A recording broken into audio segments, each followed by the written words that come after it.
Hello, नमस्कार मित्रांनो. या व्हिडिओमध्ये आपण नाणी आणि नोटा मोजून बेरीज करणार आहोत आणि एखादी वस्तू घेण्यासाठी आपल्याला किती नाणी आणि नोटा द्यायला लागतील हे बघणार आहोत. चला, तर आपल्यासोबत आपली एक मैत्रीण आहे मीरा, आणि मीराने एक छोटंसं दुकान उघडलेलं आहे आणि त्याच्यामध्ये विविध प्रकारच्या गोष्टी आहेत. तर मीराच्या दुकानामध्ये या वस्तू विकत घेण्यासाठी काही लोक येतात आणि तिला पैसे देऊन ह्या गोष्टी विकत घेत आहेत. तर सर्वप्रथम एक चेंडू आहे ज्याची किंमत 20 रुपये आहे आणि अन्नूला हा चेंडू खूप आवडलेला आहे, तिला हा विकत घ्यायचा आहे. आणि अन्नूकडे 5 रुपयांची काही नाणी आहेत. तर आपण बघूया किती 5 रुपयांची नाणी एकत्र केल्यानंतर 20 रुपये तयार होतात. तर सगळ्यात पहिले हे आहे 5 रुपयाचे एक नाणे, नंतर आहे दुसरे नाणे आणि 5 अधिक 5 किती होतात 10. नंतर हे आहे तिसरे नाणे, आता झाले 10 अधिक 5 बरोबर 15. आणि हे आहे चौथे नाणे, तर 15 अधिक 5 बरोबर 20. म्हणजेच 5 रुपयांची 4 नाणी अनुला लागतील तो चेंडू विकत घेण्यासाठी. अगदी बरोबर. आता आपण पुढची गोष्ट बघूया. तर इथे ही पझल आहे आणि या पझलची किंमत 10 रुपये आहे आणि राहुलला हे पझल खूप आवडलेलं आहे, त्याला ते विकत घ्यायचंय. पण राहुलकडे 2 रुपयांची नाणी आहेत, तर त्याला 10 रुपये बनवण्यासाठी किती नाणी लागतील? चला मोजून बघूया. तर सर्वप्रथम आहे हे पहिले नाणे, नंतर आहे हे दुसरे नाणे आणि पहिले 2 आणि दुसरे 2 एकूण मिळून होतात 4 रुपये.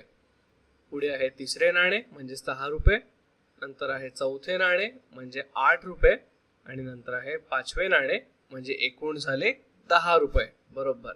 म्हणजे 2 रुपयांची 5 नाणी राहुलला लागतील आणि मग त्याला ते पझल विकत घेता येईल. छान. चला आपण पुढचे उदाहरण बघूया. तर पुढे आहे एक चॉकलेटचा बॉक्स आणि त्याची किंमत आहे 18 रुपये आणि राकेशला हा चॉकलेटचा बॉक्स विकत घ्यायचा आहे आणि राकेशकडे 5 रुपयांची, 2 रुपयांची आणि 1 रुपयांची नाणी आहेत. चला आपण त्याला मदत करूया की कोणती नाणी किती दिल्यानंतर 18 रुपये पूर्ण होतील. तर सर्वप्रथम राकेशकडे आहेत 5 रुपयांची 1, 2 आणि 3 नाणी. म्हणजे 5 रुपयांची 3 नाणी मिळून किती रुपये झाले? 5 अधिक 5 बरोबर 10 आणि 10 अधिक 5 बरोबर 15. म्हणजे 5 रुपयांची एकूण 3 नाणी बरोबर 15 रुपये त्याच्याकडे आहेत. त्यानंतर 2 रुपयाचे एक नाणे आहे म्हणजे 15 अधिक 2 बरोबर 17 आणि 1 रुपयाचे एक नाणे आहे म्हणजे 17 अधिक 1 बरोबर 18. अरे वा. आणि राकेशला याच्यासाठी 5 रुपयाची 3 नाणी लागली, 2 रुपयाचं एक नाणं लागलं आणि 1 रुपयाचं एक नाणं लागलं. छान. आता आपण पुढचं उदाहरण बघूया. तर आपल्याला जर 23 रुपये नोटा आणि नाणी वापरून बनवायचे असतील तर आपण ते बनवू शकतो का? चला बघूया. तर 23 रुपये बनवण्यासाठी आपल्याकडे समजा 2 नोटा आहेत 10 रुपयांच्या, तर 10 अधिक 10 बरोबर 20 रुपये आपले झालेले आहेत आणि नंतर आपल्याकडे आहे एक 2 रुपयाचं नाणं आणि एक 1 रुपयाचं नाणं म्हणजे एकूण झाली किंमत 23 रुपये.